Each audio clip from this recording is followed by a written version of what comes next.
3 বছর গোপনে প্রচার। সূরা মুদ্দাসসিরের প্রথম আয়াত প্রথম থেকে ষষ্ঠ আয়াত পর্যন্ত। 1 ওহে বস্ত্র আবৃত ব্যক্তি। 2 ওঠ, সতর্ক করো। 3 আর তোমার প্রতিপালকের শ্রেষ্ঠত্ব ঘোষণা করো। 4 তোমার পোশাক পরিচ্ছদ পবিত্র রাখ। 5 যাবতীয় অপবিত্রতা থেকে দূরে থাক। 6 কারো প্রতি অনুগ্রহ করো না অধিক পাওয়ার উদ্দেশ্যে। 7 তোমার প্রতিপালকের সন্তুষ্টির জন্য ধৈর্য ধর। আল মুদ্দাসসির 7:4-1-7। সূরা মুদ্দাসসিরের উপযুক্ত আয়াতসমূহ নাইল হওয়ার পর রাসূলুল্লাহ পথহারা মানুষদেরকে আল্লাহর পথে দাওয়াত দেয়ার কাজ শুরু করলেন, এমন অবস্থায় যে তার জাতি কুরাইশদের মূর্তি ও প্রতিমার পূজা অর্চনা ব্যতীত কোনো দিন ছিল না। তাদের সঠিক কোনো হজ্জ ছিল না, তবে তারা হজ্জ করত যেভাবে তাদের পিতৃপুরুষদেরকে দেখেছে। তাদের আত্মমর্যাদা ও বংশগৌরব ব্যতীত কোনো সচ্চরিত্র ছিল না। তাদের কোনো সমস্যা তলোয়ার ব্যতীত সমাধান হতো না। তা সত্ত্বেও মক্কা ছিল আরববাসীগণের ধর্মীয় চেতনার কেন্দ্রস্থল। এ মক্কাবাসীই ছিলেন কাবাহর তত্ত্বাবধায়ক ও খাদেমগণ। এজন্যই দূরবর্তী স্থানের তুলনা মক্কায় সংস্কারমুখী কর্মসূচি বাস্তবায়নের ব্যাপারটি ছিল অনেক বেশি কঠিন ও কষ্টকর। এ অবস্থার পরিপ্রেক্ষিতেও প্রাথমিক পর্যায়ে মক্কায় প্রচার ও তাবলীগের কাজকর্ম সন্তর্পণে ও সংগোপনে করার প্রয়োজন ছিল, যাতে মক্কাবাসীগণের সামনে আকস্মিকভাবে বৈপ্লবিক কিংবা উত্তেজনামূলক কোনো অবস্থার সৃষ্টি হয়ে না যায়। ইসলাম কবুলকারী প্রথম দল। শেয়ার ও অন্যান্য। এটা খুবই স্বাভাবিক এবং সঙ্গত কথা যে যারা রাসূলুল্লাহ এর সবচাইতে কাছের, সবচাইতে ঘনিষ্ঠ এবং সবচাইতে নির্ভরযোগ্য ছিলেন, সর্বপ্রথম তিনি তাদেরই নিকট ইসলামের দাওয়াত পেশ করেছিলেন। এ দলের মধ্যে ছিলেন পরিবারের লোকজন, ঘনিষ্ঠ আত্মীয় এবং ঘনিষ্ঠ বন্ধুবান্ধব। অধিকন্তু প্রাথমিক পর্যায়ে তিনি ওই সকল লোককে সত্যের প্রতি আহ্বান জানিয়েছিলেন যাদের মুখমণ্ডলে কল্যাণ এবং সত্যপ্রীতির আভাস ছিল সুস্পষ্ট। তাছাড়া যারা নাবী এর সততা, সত্যবাদিতা এবং পরিষ্কার পরিচ্ছন্নতা সম্পর্কে সুবিদিত ছিলেন এবং এ কারণে তার প্রতি এত বেশি অনুরক্ত এবং শ্রদ্ধাশীল ছিলেন যে প্রথম আহ্বানেই সাড়া দিয়ে তারা ইসলাম কবুল করেন এবং প্রথম মুসলিম হওয়ার এক দুর্লভ গৌরব অর্জন করেন। এদের তালিকার শীর্ষে ছিলেন উম্মুল মুমিনিন নাবী পত্নী খাদিজাতুল কোবরা রাত বিনতে খুয়াইলিদ, তার স্বাধীনতাপ্রাপ্ত কৃতদাস জায়েদ বিন হারিসাহ বিন সোরাহবিল কালবি। 1 তার চাচাত ভাই আলী বিন আবু তালিব, যিনি তখনও তার লালন পালনাধীন শিশু ছিলেন, এবং তার সৌর গুহার সঙ্গী আবু বাকর। তার চাচাত ভাই আলী বিন আবু তালিব, যিনি তখনও তার লালন পালনাধীন শিশু ছিলেন, এবং তার সৌর গুহার সঙ্গী আবু বাকর সিদ্দিক। রাত এরা সকলে প্রথম দিনেই মুসলিম হয়েছিলেন। 2 তারপর আবু বাকর ইসলামের প্রচার কাজে বেশ তৎপর হয়ে ওঠেন। তিনি অত্যন্ত জনপ্রিয়, কোমল স্বভাব, পছন্দনীয় অভ্যাসের অধিকারী, সচ্চরিত্র এবং দরাজ দিল ব্যক্তি ছিলেন। তার দানশীলতা, দূরদর্শিতা, ব্যবসা-বাণিজ্য এবং সৎ সাহচর্যের কারণে তার নিকট লোকজনের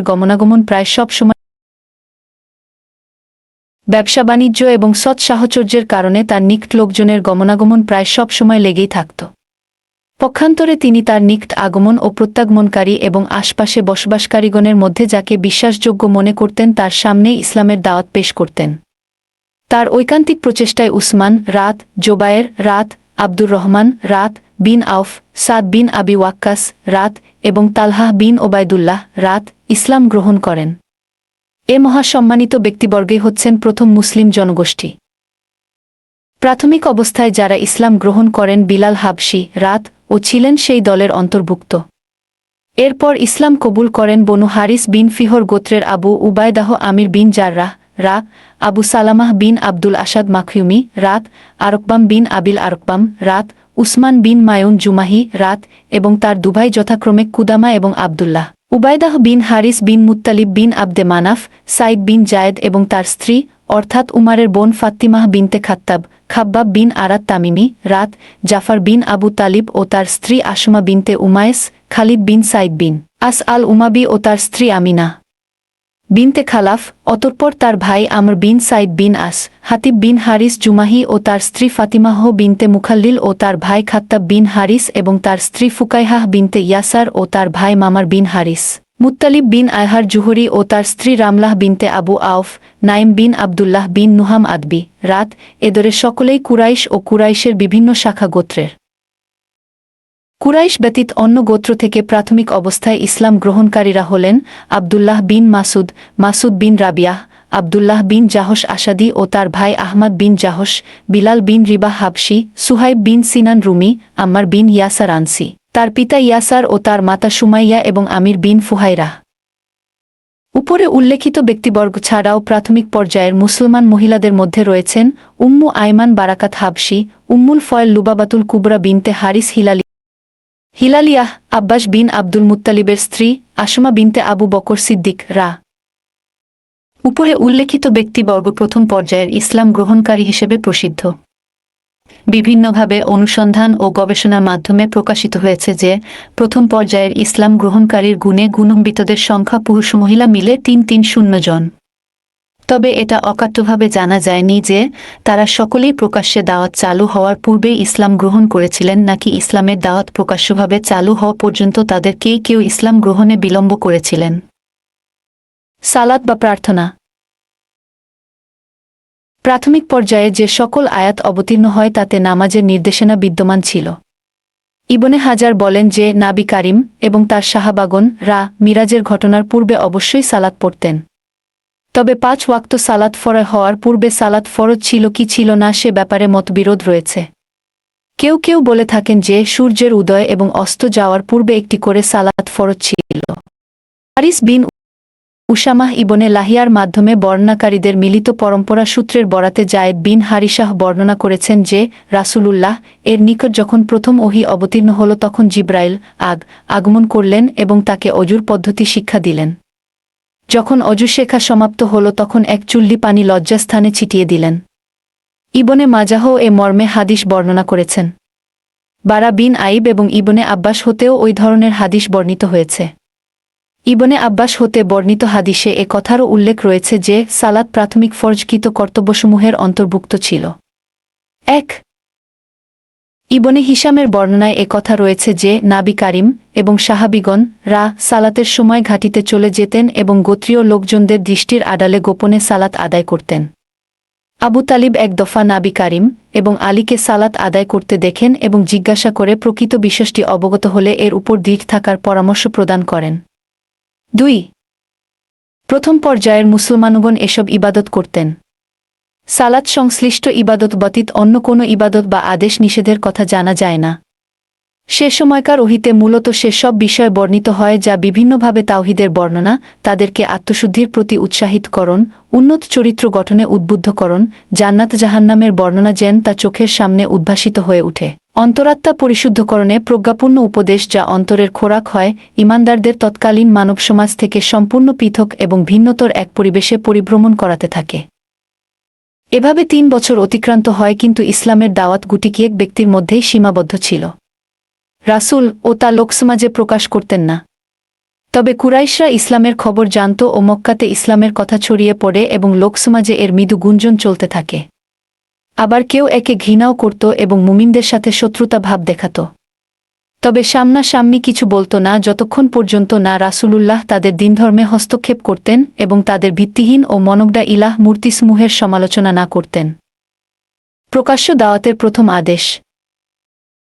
ভ্রাতৃত্ববন্ধনে আবদ্ধ ও পরস্পর সাহায্য সহযোগিতার মাধ্যমে মুমিনদের যখন একটি দল সৃষ্টি হল এবং রিসালাতের বোঝা বহনের মতো যোগ্যতা অর্জিত হল ও ইসলাম তার নিজ অবস্থানকে কিছুটা শক্তিশালী করতে সক্ষম হল তখন রাসূলুল্লাহ প্রকাশ্যভাবে ইসলামের দাওয়াত দেয়া ও বাতিল দিন উপাস্যদেরকে উত্তম পন্থায় প্রতিহত করতে আদিষ্ট হলেন। এ বিষয়ে সর্বপ্রথম আল্লাহ তাআলার এ বাণী অবতীর্ণ হয়। ২:১-৪ আর তুমি সতর্ক কর তোমার নিকটাত্মীয় স্বজনদের। আশ-শুআরা ২:৬, ২:১-৪ এটি হচ্ছে সূরা শুআরার আয়াত এবং এ সূরা হয় সর্বপ্রথমে মূসা এর ঘটনা বর্ণনা করা হয়েছে। এতে মূসা এর নবুয়তের প্রারম্ভিক কালও কিভাবে অতিবাহিত হয়েছিল, বনী ইসরায়েল সহ কিভাবে তিনি হিজরত করে ফেরাউনের কবল থেকে পরিত্রাণ লাভ করলেন এবং পরিশেষে কিভাবে সদলবলে ফেরাউনকে নিমজ্জিত করা হলো সব কথা বলা হয়েছে। অন্য কথায় ফেরাউন এবং তার কওমকে আল্লাহর দ্বীনের দাওয়াত প্রদান করতে গিয়ে মূসা কে যে সকল পর্যায়ে অতিক্রম করতে হয়েছিল এ ছিল সেই কর্মকাণ্ডের একটি সমন্বিত আলোচনা। রাসূলুল্লাহকে যখন তার আত্মীয় পরিজন এবং স্বগোত্রীয় লোকজনদের নিকট দিনের প্রকাশ্য দাওয়াত পেশ করার নির্দেশ দেয়া হল, সেই প্রসঙ্গে মূসা এর ঘটনাবলীর বিস্তারিত বিবরণাদি এ কারণেই তুলে ধরা হল, যাতে প্রকাশ্য দাওয়াতের পর কিভাবে মিথ্যা এবং বাতিলের মধ্যে সংঘাত সৃষ্টি হয়ে যায় এবং হকপন্থীদের কিভাবে অন্যায় অত্যাচারের সম্মুখীন হতে হয় তার একটি চিত্র নাবী কারিম এবং সাহাবীগণের সম্মুখে বিদ্যমান থাকে। দ্বিতীয়ত, এ সূরাহর মধ্যে নাবী রাসূলদের মিথ্যা প্রতিপন্নকারী জাতিসমূহ যথা ফেরাউন ও তার দল ব্যতীত নূহ এর সম্প্রদায়, আদ, শামুদ, ইব্রাহিম এর সম্প্রদায়, লূত এর সম্প্রদায় এবং আসহাবুল আইকার পরিণতির কথাও উল্লেখিত হয়েছে। সম্ভবত এর উদ্দেশ্য হচ্ছে যে সকল কওম নাবী রাসূলদের মিথ্যা প্রতিপন্ন করেছে, তাদের উপর তাদের হঠকারিতার পরিণতি কি কৌশলে আল্লাহ তাদের ধ্বংস করে দিতে পারেন, তাদের পরিণতি কতটা ভয়াবহ হতে পারে এবং ঈমানদারগণ অজস্র বিপদাপদ পরিবেষ্টিত থেকেও আল্লাহর রহমতে কিভাবে পরিত্রাণ লাভ করে থাকেন তা তুলে ধরাই হচ্ছে এর নিগূঢ় উদ্দেশ্য। আত্মীয় স্বজনদের নিকট প্রচারের নির্দেশ। প্রথম সম্মেলন যা হোক, এ আয়াত অবতীর্ণ হওয়ার পর নাবী কারিম বনু হাশিম গোত্রকে একত্রিত করে এক সম্মেলনের আয়োজন করেন। সেই সম্মেলনে বনু মুত্তালিব বিন আবদে মানাফেরও এক দল লোক উপস্থিত ছিলেন। সম্মেলনে উপস্থিত লোকদের সংখ্যা ছিল ৪৫ জন। সম্মেলনের শুরুতেই আবু লাহাব আকস্মিকভাবে বলে উঠলেন, দেখ, এরা সকলেই তোমার নিকট আত্মীয়, চাচা, চাচাত ভাই ইত্যাদি। বাচালতা বাদ দিয়ে এদের সঙ্গে ভালোভাবে কথাবার্তা বলার চেষ্টা করবে। তোমার জানা উচিত যে তোমার জন্য সকল আরববাসীদের সঙ্গে শত্রুতা করার শক্তি আমাদের নেই। তোমার আত্মীয় স্বজনদের পক্ষে তোমাকে ধরে কারারুদ্ধ করে রাখাই কর্তব্য। সুতরাং তোমার জন্য তোমার পিতৃপরিবারই যথেষ্ট। তুমি যদি তোমার ধ্যান ধারণা এবং কথাবার্তায় অটল থাক, তবে এটা অনেক সহজ এবং স্বাভাবিক যে সমগ্র কুরাইশ গোত্র তোমার বিরুদ্ধে অস্ত্র ধারণ করবে এবং অন্যান্য আরব গোত্র এ ব্যাপারে সহযোগিতা করবে। তারপর এটা আমার জানার বিষয় নয় যে স্বীয় পিতৃপরিবারের আর অন্য কেউ তোমার চাইতে বড় সর্বনাশা হতে পারে। আবুল আহাবের এ জাতীয় অর্থহীন আস্ফালনের প্রেক্ষাপটে নাবী কারিম সম্পূর্ণ নীরবতা অবলম্বন করলেন এবং ওই নীরবতার মধ্য দিয়েই সম্মেলন শেষ হয়ে গেল। দ্বিতীয় সম্মেলন। এরপর নাবী কারিম স্বগোত্রীয় লোকজনদের একত্রিত করে দ্বিতীয় সম্মেলনের ব্যবস্থা করেন। সম্মেলনে উপস্থিত জনতাকে উদ্দেশ্য করে তিনি বলেন, সমস্ত প্রশংসা আল্লাহ তাআলার জন্য। আমি তার প্রশস্তি বর্ণনা করছি এবং তারই সাহায্য প্রার্থনা করছি। তার উপর বিশ্বাস স্থাপন করছি, তার উপরেই নির্ভর করছি এবং সাক্ষ্য প্রদান করছি যে আল্লাহ ব্যতীত অন্য কেউই উপাসনার যোগ্য নয়। তিনি একক এবং অদ্বিতীয়, তার কোনো অংশীদার নেই। তারপর তিনি বলেন, কল্যাণকামী পথপ্রদর্শক স্বীয় আত্মীয় পরিজনগণের নিকট কখনই মিথ্যা বলতে পারেন না, সেই আল্লাহর শপথ যিনি ব্যতীত অন্য কোনই উপাস্য নেই। বিশেষভাবে তোমাদের জন্য এবং সাধারণভাবে বিশ্বের সকল মানুষের জন্য আমি আল্লাহর রাসূল হিসেবে প্রেরিত হয়েছি। আল্লাহ জানেন তোমরা সকলেই সেভাবেই মৃত্যুর সম্মুখীন হবে যেমনটি বিছানায় শুয়ে ঘুমিয়ে পড়ো, এবং সেভাবেই পুনরায় উত্থিত হবে যেমনটি তোমরা ঘুমন্ত অবস্থা থেকে জাগ্রত হও। পুনরুত্থান দিবসে তোমাদের সফলতা সম্পর্কে হিসাব গ্রহণ করা হবে এবং পুণ্যের ফলশ্রুতি হিসেবে চিরস্থায়ী সুখশান্তির আবাসস্থল জান্নাতে ও পাপাচারের ফলশ্রুতি হিসেবে কঠিন আয়াব ও দুঃখ কষ্টের আবাসস্থল জাহান্নামে প্রবেশ করানো হবে। এ কথা শুনে আবু তালিব বললেন, জিজ্ঞেস করো না, আমরা কতটুকু তোমার সাহায্য করতে পারব, তোমার উপদেশ আমাদের জন্য কতটুকু গ্রহণযোগ্য হবে এবং তোমার কথাবার্তা কতটুকু সত্য বলে আমরা জানব। এখানে সমবেত লোকজন তোমার পিতৃপরিবারের সদস্য এবং আমিও অনুরূপ একজন সদস্য। পার্থক্য শুধু এটুকুই যে তোমার সহযোগিতার জন্য তাদের তুলনায় আমি অগ্রগামী আছি। অতএব তোমার নিকট যে নির্দেশাবলী অবতীর্ণ হয়েছে তদনুযায়ী কাজ সম্পাদন করতে থাক। আল্লাহ ভরসা, আমি অবিরামভাবে তোমার কাজকর্ম দেখাশোনা ও তোমাকে সহানুভূতি করতে থাকব। তবে আব্দুল মুত্তালিবের দিন ত্যাগ করতে আমি প্রস্তুত নই। আবুল আহাব বললেন, আল্লাহর শপথ, এ হচ্ছে অন্যায় এবং দুষ্টামিংষ্টামি। এর হাত অন্যদের আগে তোমরাই ধরে নাও। আবুল আহাবের মুখ থেকে এ কথা শ্রবণের পর আবু তালিব বললেন, আল্লাহর শপথ করে বলছি, যতক্ষণ আমার দেহে প্রাণ থাকবে আমি তার হেফায়ত বা রক্ষণাবেক্ষণ করতে থাকব। সাফা পর্বতের উপর।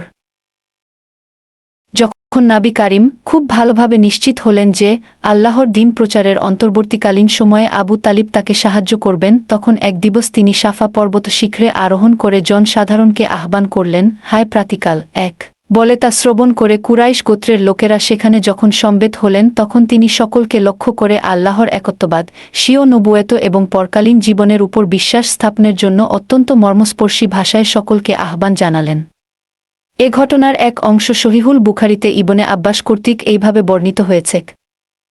যখন আয়াত অবতীর্ণ হল তখন নাবী কারিম সাফা পর্বত শিখরে আরোহণ করে কুরাইশ গোত্রের সকলকে লক্ষ্য করে বিশেষ কিছু শব্দ উচ্চারণ করে চিৎকার করতে থাকলেন। ওহে বনু ফিহর, ওহে বনু আদি, ওহে বনু অমুক, ওহে বনু অমুক, ওহে বনু আব্দে মানাফ, ওহে বনু আব্দুল মুত্তালিব। এ আহ্বান শ্রবণ করে সকলেই সেখানে সমবেত হয়ে গেলেন। এমনকি কোনো ব্যক্তির পক্ষে তার উপস্থিতি সম্ভব না হলে ব্যাপারটি সম্পর্কে অবগত হওয়ার জন্য তিনি প্রতিনিধি প্রেরণ করলেন। ফলকথা হচ্ছে কুরাইশ গোত্রের সকলকেই সেখানে উপস্থিত হয়েছিলেন। আবু লাহাবও উপস্থিত ছিলেন। তারপর নাবী কারিম বললেন, হে কুরাইশ বংশীয়গণ, তোমরা বল, আজ এ পর্বত শিখরে দাঁড়িয়ে যদি আমি তোমাদিগকে বলি যে পর্বতের অন্যদিকে এক প্রবল শত্রু সৈন্য বাহিনী তোমাদের যথা সর্বস্ব লুণ্ঠনের জন্য অপেক্ষা করছে, তাহলে তোমরা আমার এ কথার উপর বিশ্বাস স্থাপন করবে কি? সকলে সমস্বরে উত্তর করল, হ্যাঁ, নিশ্চয়ই, বিশ্বাস না করার কোনই কারণ নেই। আমরা কখনো আপনাকে মিথ্যার সংস্পর্শে আসতে দেখিনি। তখন গুরুগম্ভীর কণ্ঠে বলতে লাগলেন, যদি তাহাই হয় তবে শ্রবণ করুন। আমি আপনাদেরকে পাপ ও আল্লাহ দ্রোহিতার ভীষণ পরিণাম ও তজ্জনিত অবশ্যম্ভাবী কঠোর দণ্ডের কথা স্মরণ করিয়ে দেওয়ার জন্য প্রেরিত হয়েছি। অতঃপর সাধারণ ও বিশেষভাবে সকলকে সত্যের পথে আহ্বান জানালেন এবং তাদেরকে আল্লাহর কঠিন শাস্তির ভয় প্রদর্শন করে বললেন, হে কুরাইশগণ, তোমরা নিজেদেরকে জাহান্নামের আগুন থেকে রক্ষা করো এবং তোমাদের নিজেদেরকে আল্লাহর নিকট সঁপে দিয়ে তার সন্তুষ্টি অর্জন করো। হে বনু কাব বিন লুহাই, তোমরা নিজেদেরকে জাহান্নামের আগুন থেকে রক্ষা কর, কেননা আমি তোমাদের কোনো উপকার বা ক্ষতি করার ক্ষমতা রাখি না গি। হে বনু কাব বিন মুররাহ, তোমরা নিজেদেরকে জাহান্নামের আগুন থেকে রক্ষা করগু।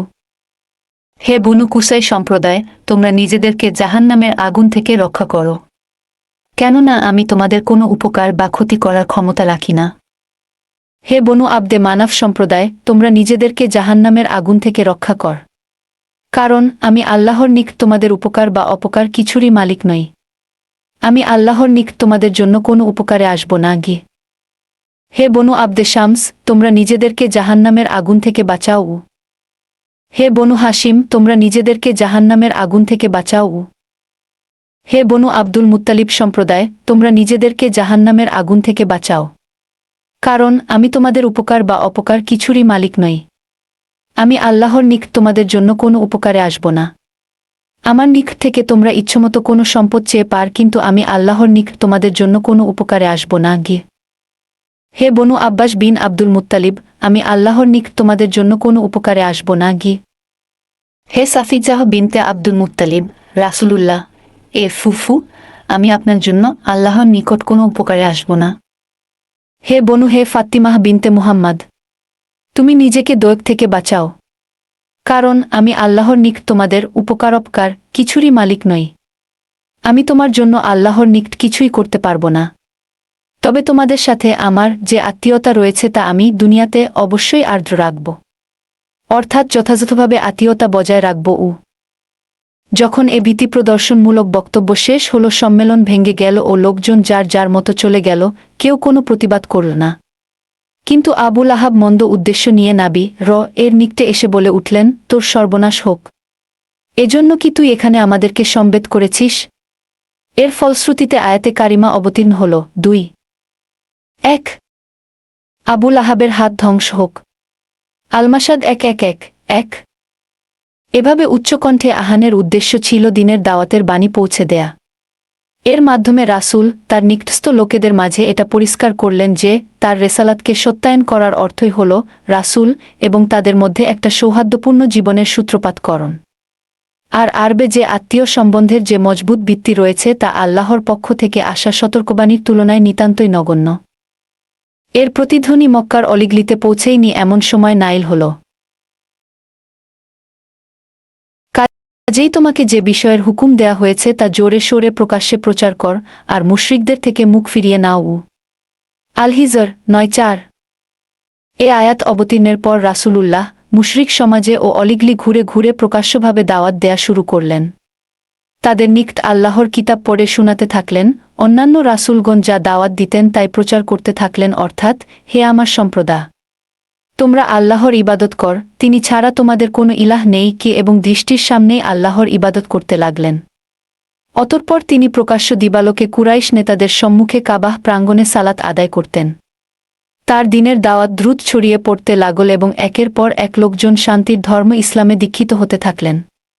ফলশ্রুতিতে যারা ইসলাম গ্রহণ করেছেন এবং যারা ইসলাম গ্রহণ করেননি, এ উভয় দলের বাড়িতে বাড়িতে হিংসা বিদ্বেষ শত্রুতা বিরোধিতা ক্রমে বেড়েই চলল এবং কুরাইশগণ সর্বদিক থেকে মুমিনদের ঘৃণা করতে থাকলেন এবং তাদের সাধ্যমতো ইসলামের সাথে মন্দ আচরণ করতে লাগল। হজ্জ যাত্রীগণকে বাধা দেয়ার বৈঠক। এ সময়ের কথা ইতপূর্বে বলা হল। সেই সময়ে কুরাইশগণের সামনে আরও একটি সমস্যা দেখা দিল। রাসূলুল্লাহ এর প্রকাশ্য প্রচার অভিযানের কয়েক মাস অতিবাহিত হতে না হতেই হজ্জের মৌসুম এসে উপস্থিত হল। যেহেতু এ মৌসুমে আরব ভূমির দূর দূরান্ত থেকে বিভিন্ন গোত্রের প্রতিনিধি দলের আগমন আরম্ভ হয়ে যাবে এবং সেহেতু মুহাম্মদ তাদের নিকটে প্রচারাভিযান শুরু করবেন, সেহেতু তার সম্পর্কে সমাগত সকলের নিকট এমন এক কথা বলার প্রয়োজনবোধ করলেন যার ফলে মুহাম্মদ এর উপর ক্রিয়ার সৃষ্টি করবে না। এ প্রেক্ষিতে এ ব্যাপারে আলাপ আলোচনা ও সলা পরামর্শের জন্য তারা ওলীদ বিন মুগিরার গৃহে সমবেত হলেন। ওলীদ বললেন, এ ব্যাপারে তোমাদের মতামত ঠিক, কারো যাতে এ নিয়ে তোমাদের পরস্পরের মধ্যে মতবিরোধ কিংবা মত পার্থক্যের সৃষ্টি না হয় এবং তোমাদের একজনের কথাকে অন্যজন যেন মিথ্যা প্রতিপন্ন না করে। অন্যেরা বললেন, আপনি একটা মোক্ষম মন্তব্য ঠিক করে দিন, তাহলেই তা আমাদের সকলের জন্য গ্রহণযোগ্য হবে। তিনি বললেন, না, তা হবে না, বরং তোমরা বলবে এবং আমি তা শুনুব। ওলীদের এ কথার পর কয়েকজন সমস্বরে উঠলেন, আমরা মন্তব্য করব যে তিনি কাহিন। ওলীদ বললেন, না, আল্লাহর শপথ, তিনি কাহিন গণক নয়। আমরা অনেক কাহিন দেখেছি। ইনি তো কাহিনদের মতো গুনগুন করে গান গান না, ছন্দাকারে কবিতা আবৃত্তি করেন না কিংবা কবিতা রচনাও করেন না। অন্যরা বললেন, তাহলে আমরা তাকে একজন পাগল বলব। ওলীদ বললেন, না, তিনি তো পাগল নন, আমরা পাগল দেখেছি এবং তার রকম সকম সম্পর্কে জানি। এ লোকের মধ্যে পাগলাদের মতো দম বন্ধ করে থাকা, অস্বাভাবিক কোনো কাজকর্ম করা, অসংলগ্ন কথাবার্তা বলা কিংবা অনুরূপ কোনো কিছুই তো দেখি না। অন্যেরা বললেন, তাহলে আমরা বলব যে তিনি একজন কবি। ওলীদ বললেন, তার মধ্যে কবির কোনো বৈশিষ্ট্য নেই যে তাকে কবি বলা হবে। রায়, হাজয়, কারিও, মাকবো, মাবসুত ইত্যাদি সর্বপ্রকার কাব্যরীতি সম্পর্কে আমরা অবগত আছি। যা হোক, তার কথাবার্তাকে কিছুতেই কাব্য বলা যেতে পারে না। অন্যেরা বললেন, তাহলে আমরা তাকে জাদুকর বলব। ওলীদ বললেন, এ ব্যক্তিকে জাদুকরও বলা যেতে পারে না। আমরা জাদুকর এবং জাদু সংক্রান্ত নানা ফন্দিফিকির দেখেছি। তারা সত্যমিথ্যা কত কথা বলে, কত অঙ্গভঙ্গি করে, কত যে ঝাড়ফুঁক করে এবং গিরা দেয়, তার ইয়ত্তা থাকে না। কিন্তু এ ব্যক্তি তো জাদুকরদের মতো সত্যমিথ্যা কথা বলা, ঝাড়ফুঁক কিংবা গিরা দেয়া কোনো কিছুই করে না। অন্যেরা তখন বললেন, আমরা তাহলে আর কি বলব? ওলীদ বললেন, আল্লাহর শপথ, তার কথাবার্তা বড়ই মিষ্টি মধুর, তার ভীত শিকড় বড়ই শক্ত এবং শাখা প্রশাখা বড়ই মনোমুগ্ধকর। তোমরা তার সম্পর্কে যাই বল না কেন, যারা তার সংস্পর্শে কিছুক্ষণ থাকবেন তারা তোমাদের কথাবার্তাকে অবশ্যই মিথ্যা মনে করবেন।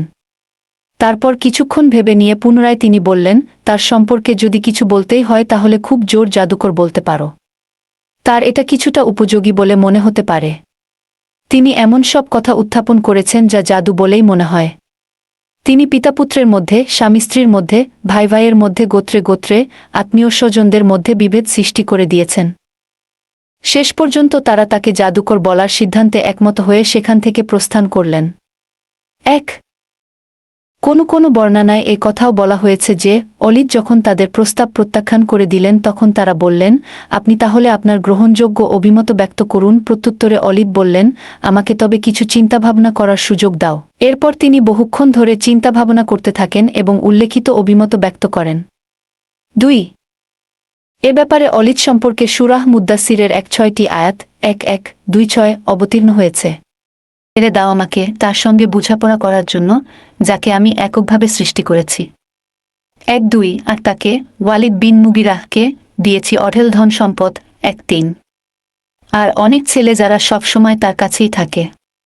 1:4 এবং তার জীবনকে করেছি সচ্ছল ও সুগম। 1:5 এরপরও সে লোভ করে যে আমি তাকে আরও দেই। 1:6 কখনো না, সে ছিল আমার নিদর্শনের বিরুদ্ধাচারী।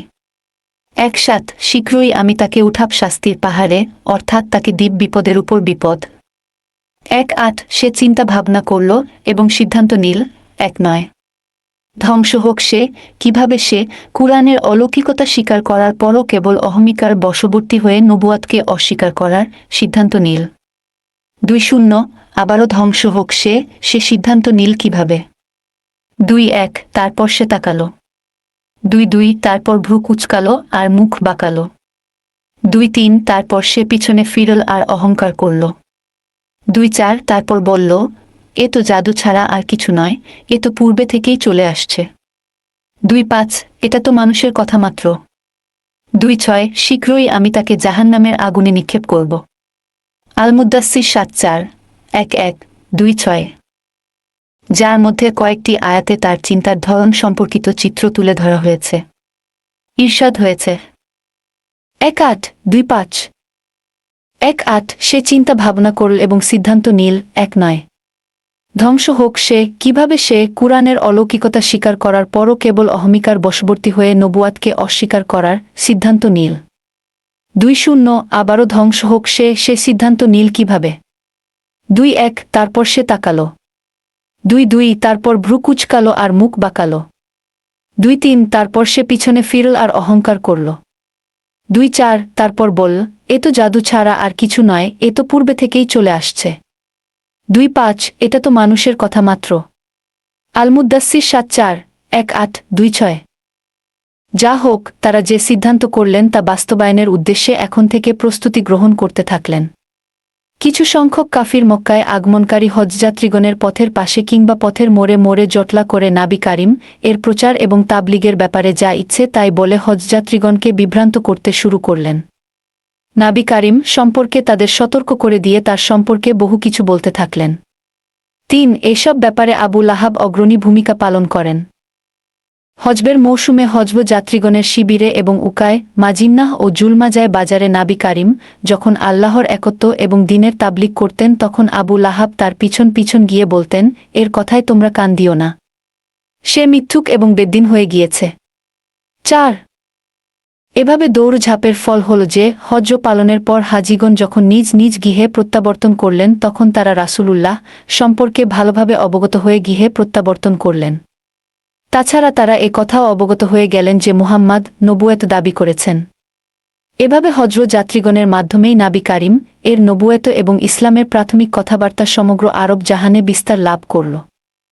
বিরুদ্ধাচরণের বিভিন্ন পন্থা। কুরাইশগণ যখন দেখলেন যে মুহাম্মদ কে তার দ্বীনের দাওয়াত এবং তাবলিগ থেকে নিবৃত্ত করার কোনো কৌশল কার্যকর হচ্ছে না তখন তারা পুনরায় চিন্তাভাবনা করে তার তাবলিগী কর্মকাণ্ডকে সম্পূর্ণ নিশ্চিহ্ন করে ফেলার জন্য নানামুখী পন্থা প্রক্রিয়া অবলম্বন শুরু করলেন।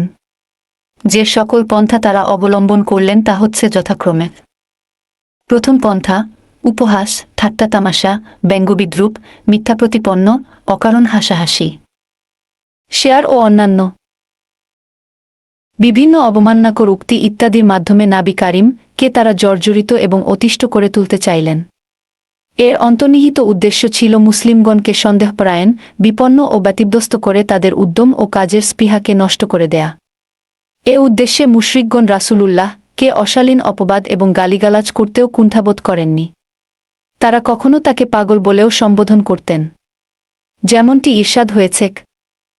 6 তারা বলে, ওহে ওই ব্যক্তি যার প্রতি কুরআন অবতীর্ণ হয়েছে, তুমি তো অবশ্যই পাগল।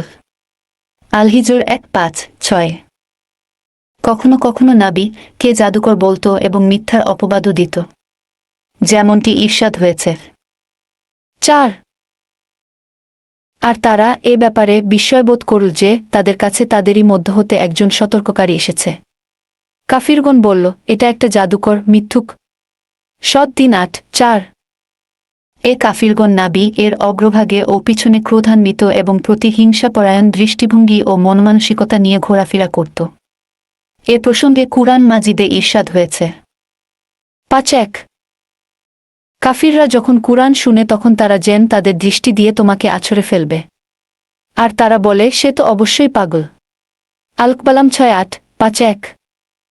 অধিকন্তু নাবি কারিম যখন কোথাও গমন করতেন এবং তার দুর্বল ও মজলুম সাহাবিগণ রাত তার নিকট উপস্থিত থাকতেন, তখন এদের লক্ষ্য করে মুশরিকগণ উপহাস করে বলত, 5:3।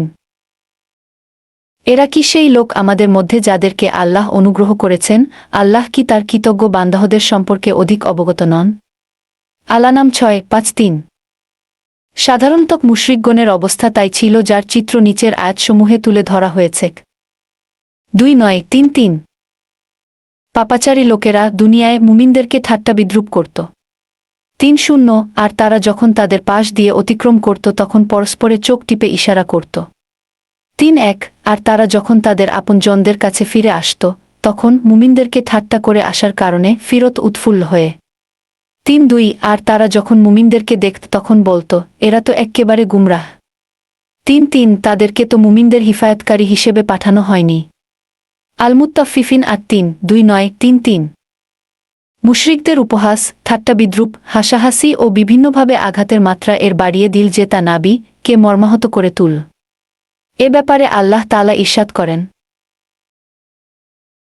আমি জানি তারা যে সব কথাবার্তা বলে তাতে তোমার মন সংকুচিত হয়। আল-হিজর 1:5-9-7। অতঃপর আল্লাহ তাআলা তার অন্তরকে দৃঢ় করলেন এবং এমন বিষয়ের নির্দেশ প্রদান করলেন যাতে করে তার অন্তর থেকে ব্যথাবেদনা দূরীভূত হয়। এ মর্মে আল্লাহ তাআলা ইরশাদ করেন, যেই প্রশংসা সহকারে তুমি তোমার প্রতিপালকের পবিত্রতা ঘোষণা কর আর সাজদাহকারীদের দলভুক্ত হও, আর তোমার রবের ইবাদত করতে থাক সুনিশ্চিত ক্ষণের অর্থাৎ মৃত্যুর আগমন পর্যন্ত। আল-হিজর 1:5-9-8-9-9। অধিকন্তু আল্লাহ তাআলা ইতপূর্বেই তার প্রিয় হাবিবকে জানিয়ে দিয়েছেন যে এসব ঠাট্টা বিদ্রূপকারীদের জন্য আল্লাহই যথেষ্ট। আল্লাহ বলেন, সেই ঠাট্টা বিদ্রূপকারীদের বিরুদ্ধে তোমার জন্য আমিই যথেষ্ট, যারা আল্লাহর সাথে অন্যকেও ইলাহ বানিয়ে নিয়েছে, কাজেই শিরকের পরিণতি কি শীঘ্রই তার জানতে পারবে। আল-হিজর 1:5-9-5-9-6। আল্লাহ তাআলা আরও জানিয়ে দিলেন যে এ অবস্থার শীঘ্রই উন্নতি হবে এবং এ ঠাট্টা বিদ্রূপ তাদের ক্ষতির কারণ হবে।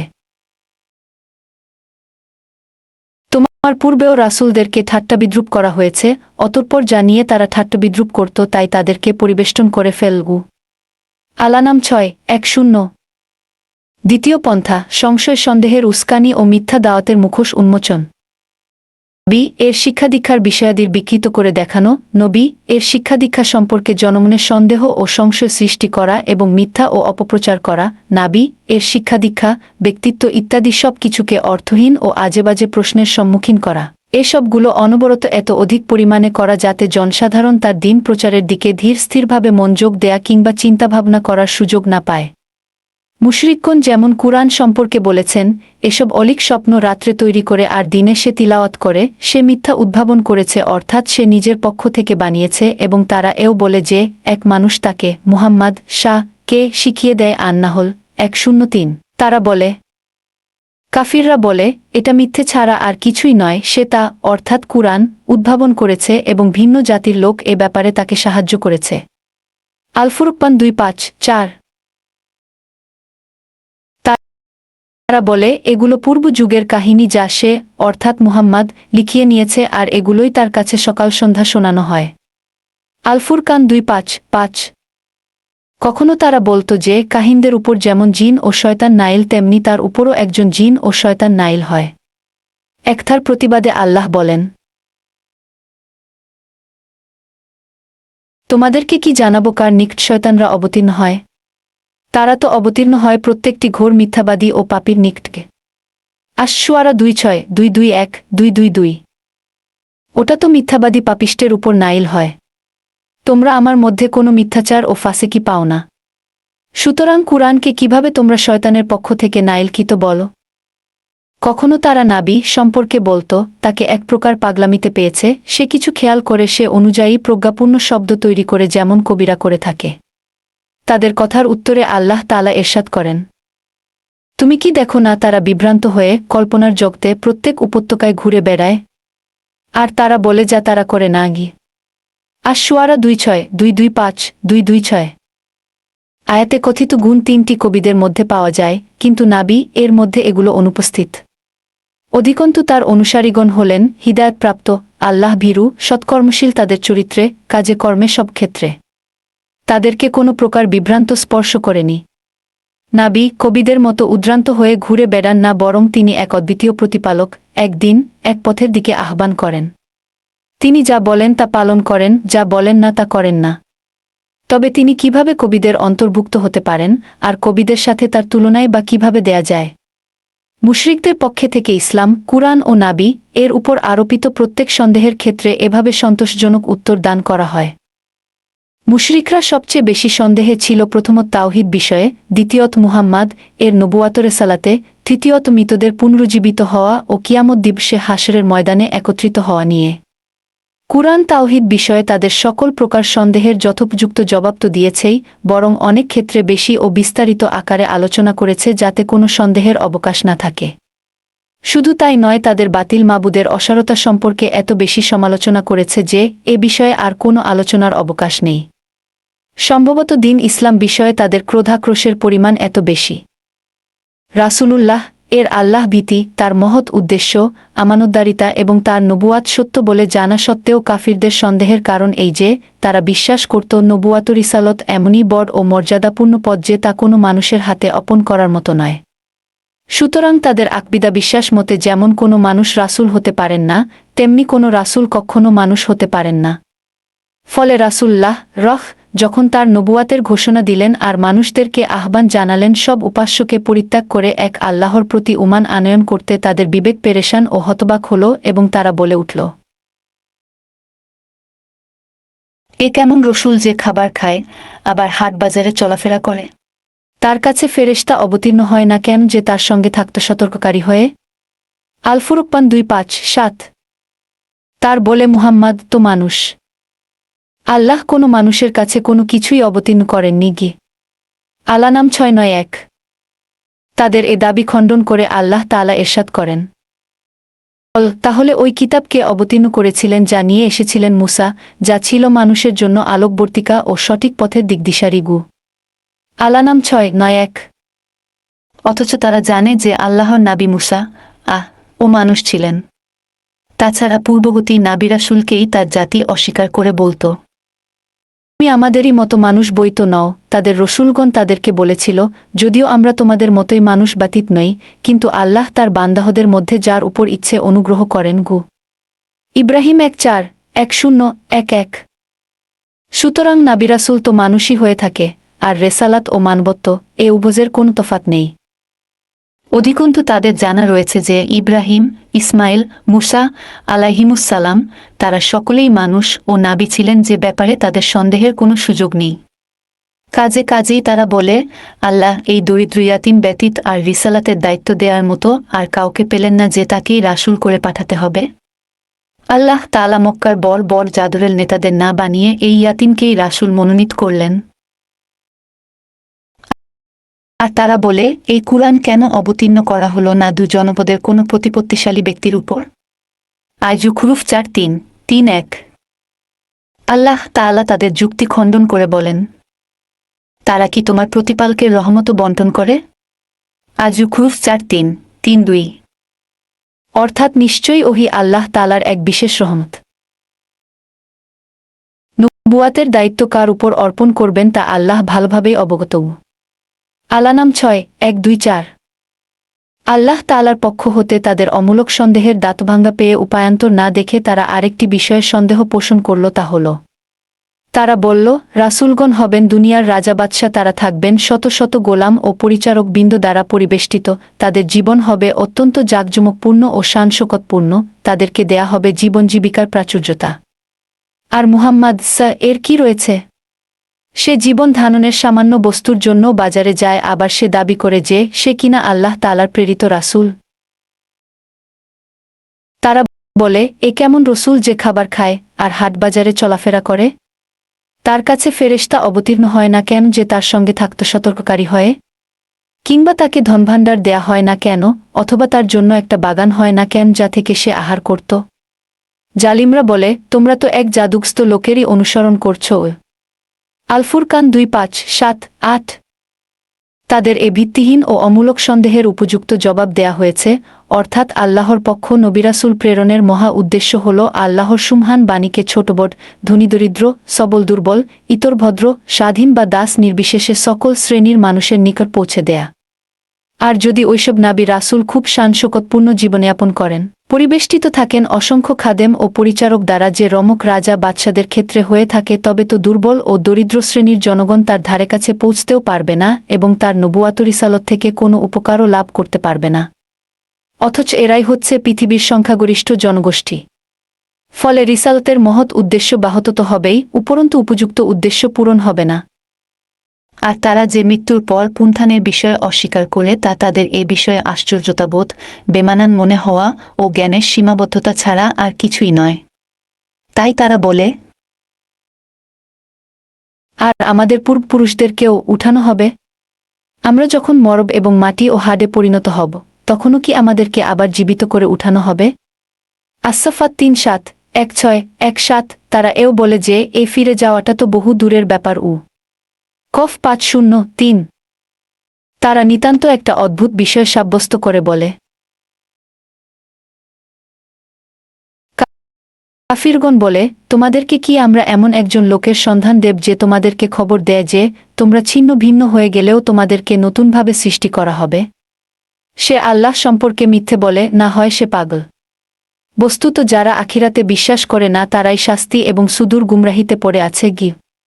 সাবা 3:4-7-8। তাদের কেউ এ কবিতা চরণ আবৃত্তি করে। মৃত্যুবরণ, অতঃপর পুনজীবন লাভ, আবার একত্রিতকরণ। হে উম্মু, আমরা এটা তো কল্পকাহিনী ব্যতীত আর কিছুই নয়। তাদের এ দাবিকে চোখে আঙ্গুল দিয়ে দেখিয়ে খণ্ডন করা হয়েছে। বাস্তব অবস্থা এমন দেখা যায় যে জালিম তার জুলুমের প্রতিফল না ভোগ করেই মারা যায়, অত্যাচারিত ব্যক্তি তার অত্যাচারের বদলা না পেয়েই শেষ নিঃশ্বাস ত্যাগ করে, সৎকর্মশীল ব্যক্তি তার সৎকর্মের প্রতিদানপ্রাপ্ত হওয়ার পূর্বেই দুনিয়া ছেড়ে পরপারে চলে যায়, নিকৃষ্ট পাপী তার পাপের প্রতিফল আস্বাদন করার পূর্বেই মৃত্যুমুখে পতিত হয়। এমতাবস্থায় যদি পুনরায় জীবন লাভ এবং মৃত্যুর পর উভয় দলের মধ্যে কোনো সমতা বিধান করা না হয়, বরং সৎকর্মশীল ব্যক্তির চেয়ে নিকৃষ্ট পাপী, অত্যাচারী বিনা শাস্তিতে মৃত্যুবরণ করার সৌভাগ্যলাভে ধন্য হয়, তবে তো এমন দাঁড়ায় যে তা সুস্থ বিবেক তা কখনোই সমর্থন করে না করতে পারে না। আর আল্লাহ তাআলাও তার এ বিশ্বব্রহ্মাণ্ডতে শুধু ফিতনা ফাসাদের আকড়ায় পরিণত করার নিমিত্তে পরিচালিত করছেন না। তাই আল্লাহ তাআলা ইরশাদ করেন, আমি কি আত্মসমর্পণকারীদেরকে অপরাধীদের মতো গণ্য করব? তোমাদের কি হয়েছে? তোমরা কেমনভাবে বিচার করে সিদ্ধান্ত দিচ্ছ? আল কালাম 6:8-3-5-3-6। যারা ঈমান আনে আর সৎ কাজ করে তাদেরকে কি আমি ওদের মতো করব যারা দুনিয়াতে ফাসাদ সৃষ্টি করে? মুত্তাকিদের কি আমি অপরাধীদের মতো গণ্য করব? সৎ 3:8-2-8। আর অন্যায় কাজ করে তারা কি এ কথা ভেবে নিয়েছে যে আমি তাদেরকে আর ঈমান গ্রহণকারী সৎকর্মশীলদেরকে সমান গণ্য করব, যার ফলে তাদের উভয় দলের জীবন ও মৃত্যু সমান হয়ে যাবে? কতই না মন্দ তাদের ফায়সালা। আল জাসিয়াহ 4:5-2-1। তাদের মস্তিষ্ক বিবেক মৃত্যুর পুনরায় জীবন লাভ করারে অসম্ভব মনে করে এর প্রতিবাদে আল্লাহ বলেন, তোমাদের সৃষ্টি বেশি কঠিন না আকাশের? তিনি তো সেটা সৃষ্টি করেছেন। আন্নায়াত 7:9-2-7। তারা কি দেখে না যে আল্লাহ, যিনি আকাশ ও জমিন সৃষ্টি করেছেন আর ওগুলোর সৃষ্টিতে তিনি ক্লান্ত হননি, তিনি মৃতদেরকে জীবন দিতে সক্ষম। নিঃসন্দেহে তিনি সকল বিষয়ের উপর ক্ষমতাবান। আল-আহকাফ 4:6-3-3। তোমরা তোমাদের প্রথম সৃষ্টি সম্বন্ধে অবশ্যই জান, তাহলে আল্লাহ যে তোমাদেরকে পুনরায় সৃষ্টি করতে সক্ষম এ কথা তোমরা অনুধাবন কর না কেন? আল-ওয়াকিয়াহ 5:6-6-2। বিবেক বিবেচনা ও প্রচলিত কথা হল, মৃত্যুর পর পুনজীবন দান, এটা তার জন্য অতি সহজ। আর-রুম 3:0-2-7। তিনি আরও বলেন, যেভাবে আমি সৃষ্টির সূচনা করেছিলাম সেভাবে পুনরায় সৃষ্টি করব। আল-আম্বিয়া 2:1-1-0-4। আল্লাহ তাআলা আরও বলেন, আমি কি প্রথমবার সৃষ্টি করেই ক্লান্ত হয়ে পড়েছি? কফ 5:0-1-5। এভাবে একের পর এক তাদের সন্দেহের জবাব দেয়া হয়েছে এমন প্রজ্ঞাপূর্ণভাবে ও গভীর দৃষ্টিকোণ থেকে যা প্রত্যেক চিন্তাশীল ও প্রশস্ত জ্ঞানের অধিকারীদের তৃপ্তিদান করেছে। কিন্তু মুশরিকদের উদ্দেশ্য তো কেবল অহংকার বড়ত্ব প্রকাশ করা এবং আল্লাহর জমিনে ফিতনা ফাসাদ সৃষ্টি করে তাদের মতামতকে বিশ্ববাসীর উপর চাপিয়ে দেয়া। ফলে তারা তাদের অবাধ্যতার উপরই অটল থাকল।